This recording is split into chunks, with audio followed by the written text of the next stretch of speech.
જૂનાગઢમાં પણ આજે વહેલી સવારથી જ વરસાદની શરૂઆત થઈ। કેશોદ પંથકમાં વરસાદ વરસી રહ્યો છે। વરસાદની શરૂઆત થતાની સાથે લોકોને ગરમીથી રાહત પણ મળી છે। બીજી તરફ વરસાદ વરસતા ખેડૂતોમાં પણ ખુશી જોવા મળી છે। જોકે હાલમાં અત્યારે વાવણીલાયક વરસાદની રાહ જોઈ રહ્યા છે ખેડૂતો।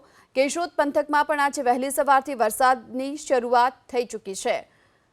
ધીમી ધારે હાલ વરસાદ વરસી રહ્યો છે। વધુ વિગતો મેળવીએ સંવાદદાતા પ્રતિક પંડ્યા આપણી સાથે જોડાઈ ચૂક્યા છે। પ્રતિક, શું સ્થિતિ જોવામાં આવી રહી છે કેશોદમાં?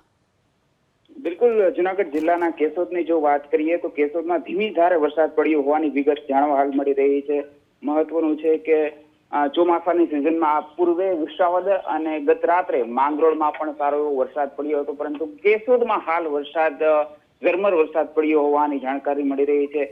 અસહ્ય ગરમીથી લોકો પીડાઈ રહ્યા હતા, ત્રાહીમામ હતા। ત્યારે સિઝનના પ્રથમ વરસાદથી કેશોદમાં લોકોને હાલ ગરમીથી આંશિક રાહત મળી છે। આભાર આપનો આ સમગ્ર માહિતી બદલ। તો જૂનાગઢ જિલ્લામાં પણ હાલ વરસાદની શરૂઆત અને કેશોદમાં પણ ઝરમર વરસાદ વરસી રહ્યો છે।